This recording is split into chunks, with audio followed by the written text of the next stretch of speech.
आज मुनमुन चिड़िया आज बहुत खुश थी। आज उसके अंडे से बच्चे निकलने थे। एक दिन मुनमुन मोनी से बोली, मैं तेरे लिए तेरे फेवरेट एप्पल लेने जा रही हूँ। घोंसले से बाहर निकलने की कोशिश मत करना। ठीक है माँ। ये सुन के मुनमुन चिड़िया वहां से चली गई। कुछ देर बाद बिल्ली मौसी की नजर उन पर पड़ी। अरे मोनी बेटा, आज आप अकेले कैसे? मम्मी मेरे लिए फेवरेट एप्पल लेने गई है, इसलिए मुझे अकेला छोड़ गई। शायद मुनमुन चिड़िया को पता नहीं दुष्ट चील वापस आ गई है। ये कहकर बिल्ली मौसी पेड़ के पास बैठ गई। कुछ देर बाद दुष्ट चील वहां से गुजर रहा था। मोनी को अकेला देखकर उनके पास आ पहुंचा। अरे वाह, आज तो मजे ही आ जाएंगे। एकदम ताजा ताजा चूजा है। मोनी देख के डर गई और उसने शोर मचा दिया। बिल्ली मौसी, जल्दी आओ बिल्ली मौसी। जल्दी से बच्चे के पास पहुंच गई। चील उनको शिकार बनाता, इतने में बिल्ली मौसी बीच में आ गई। इन बच्चों पर बुरी नजर मत डाल दुष्ट चील।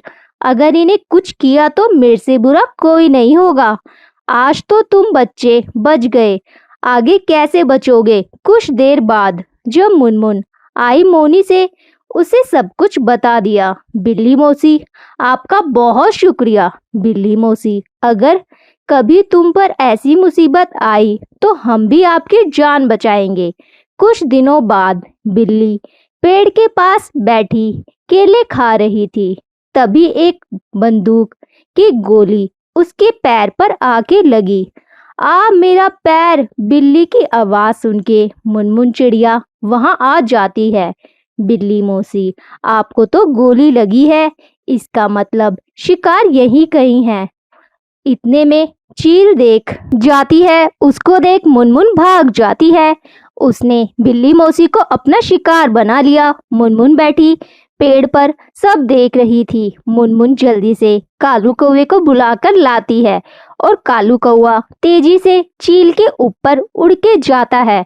तभी दुष्ट चील की नजर चली जाती है और वो उसके पीछे भागता है। तभी मुनमुन बिल्ली मौसी को बचा लेती है और थक हार के दुष्ट चील वापस आता है तो देखता है बिल्ली मौसी वहां से चली जाती है। तभी बिल्ली मौसी उस पर एक पिंजरा डाल देती है और वो हमेशा के लिए बंद हो जाता है। विकासपुरी के जंगल में मुनमुन चिड़िया अपनी बेटी मोनी चिड़िया के साथ रहती थी। मुनमुन चिड़िया बहुत ही गरीब थी। बहुत मुश्किल से मेहनत मजदूरी करके वो पैसे कमाती थी और अपने दोनों बच्चों को पालती थी। बारिश का मौसम शुरू होने वाला था। जंगल के सभी पक्षी अपना घोंसला मजबूत कर रहे थे। मम्मा देखो ना, जंगल के सभी पक्षी अपने अपने घोंसले की मरम्मत कर रहे हैं। अपना भी तो घोंसला कहीं जगह से टूट चुका है। क्या तुम अपने घोंसले की मरम्मत नहीं करोगी? तू तो देख रही है ना बिटिया, कितनी मुश्किल से मैं पैसे कमाती हूँ। मैं कैसे अपने घर की मरम्मत करूँ? घर की मरम्मत करने से काफी पैसे खर्च हो जाएंगे। मम्मा, मैं तो कहती हूँ तुम बड़ी मम्मी से कुछ पैसे उधार मांग के ले आओ। हम लोग उसी से अपना घर की मरम्मत करा लेंगे। तू ठीक कह रही है मोनी बेटा, मैं आज ही जाके तेरी बड़ी मम्मी से कुछ पैसे उधार मांग लाती हूँ। देखती हूँ अगर मिल जाते हैं तो बहुत अच्छा होगा। अगले दिन मुनमुन चिड़िया अपनी बड़ी जेठानी के घर जाती है। जेठानी जी, मुझे थोड़े पैसे कर्ज चाहिए क्योंकि मुझे अपने घर ठीक कराना है। बारिश शुरू होने वाली है। कई सालों से मैंने अपने घर की मरम्मत की नहीं है। कहीं जगह से मेरा घर टूट चुका है। अगर बारिश होने लगी तो टपकने लगेगा। मैं अपने बच्चों के साथ कैसे रहूंगी? तुम्हें पैसे उधार मांगने में शर्म नहीं आती? पैसे क्या मेरे यहाँ पेड़ पर उगते हैं? तोड़ के दे दो। अगर तुम्हें पैसे चाहिए तो मेरे घर का काम करना होगा, ताकि मैं तुम्हें कुछ ऐसे उधार दूंगी, वरना तुम यहाँ से जा सकती हो। मुनमुन चिड़िया अपनी जेठानी को कोई जवाब नहीं देती और वापस अपने घर लौट आती है। घर लौट के वो मोनी को सारी बातें बताती है।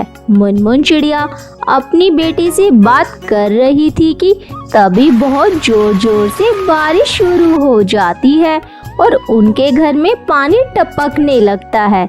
ये देख के मोनी चिड़िया मुनमुन चिड़िया से कहती है, मम्मा आप परेशान मत हो, मैं जंगल से कुछ लकड़ियाँ लेकर आती हूँ।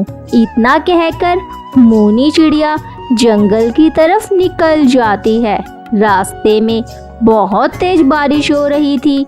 मोनी चिड़िया लकड़ियाँ ढूंढने के लिए पूरे जंगल में घूमती है, लेकिन उसे घर पक्का करने के लिए कुछ नहीं मिलता। थक हार के वो एक पेड़ की डाल पर बैठ जाती है। तभी वहाँ बंटी कबूतर आता है। मोनी को परेशान देख वो उससे पूछता है, बेटा ऐसा यहाँ उदास क्यों बैठी हो? अंकल जी हमारा घर टूट गया है और बारिश की वजह से उसमें पानी आने लगा है। अब मैं क्या करूँ? मेरी माँ बहुत परेशान है। बेटा मैं पास के जंगल में रहता हूँ और तरबूज बेच के अपने घर का गुजारा करता हूँ।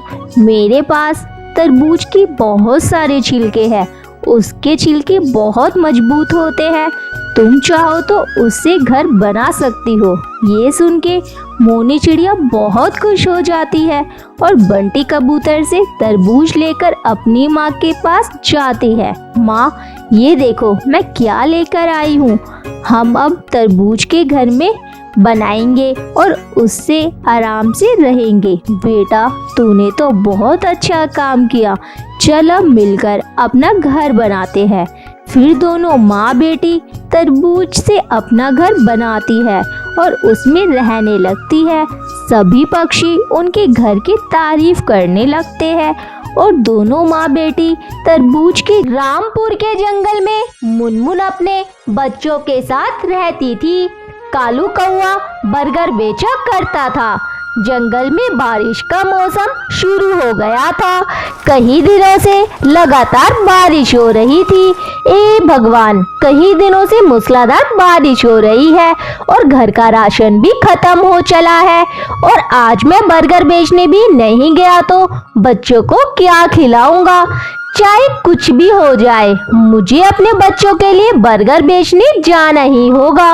मुनमुन तुम बच्चों का ध्यान रखना, मैं बर्गर बेचने जा रहा हूँ। बर्गर बेच के जो पैसे मिलेंगे उससे मैं घर का राशन ले आऊँगा। इतनी तेज बारिश में कहाँ जाओगे जी? मत जाओ, चारों तरफ पानी ही पानी भरा हुआ है। कौन तुमसे बर्गर खाने के लिए आएगा? मुझे मत रोको मुनमुन, मैं कई दिनों से घर बैठा हूँ और कुछ आमदनी नहीं हुई। अगर घर बैठा हो भूखे मरने की नौबत आ जाएगी। इतना कहकर कालू कौआ अपने बर्गर बेचने का थैला लेकर चला जाता है। जंगल में चारों तरफ पानी ही पानी था, ऊपर से बारिश भी हो रही थी। बर्गर ले लो बर्गर, गरम गरम बर्गर ले लो। अरे ओ कालू भैया, इतनी बारिश में बर्गर बेच रहे हो? जरा मुझे एक गरम गरम बर्गर खिलाना। हाँ शीला बहन, अभी आपको गरम गरम बर्गर खिलाता हूँ। कालू भैया आपको पानी में डर नहीं लगता? चारों तरफ जंगल में पानी ही पानी भरा हुआ है, कहीं डूब गए तो क्या होगा तुम्हारे परिवार का? क्या करूं बहन, इतने दिनों से घर बैठा, मेरी मजबूरी है। घर का सारा राशन खत्म हो चला है। पापी पेट के लिए आंधी हो या तूफान, काम तो करना ही पड़ेगा। कालू कौआ फिर से आवाज लगाता है, बर्गर ले लो बर्गर, गरम गरम बर्गर ले लो। बारिश का मौसम था जिसके चलते कालू कौए के सारे बर्गर जल्दी ही बिक जाते हैं। कालू कौआ बहुत ही खुश था। उन पैसों से अपने घर का राशन खरीदता है और घर की तरफ चल देता है।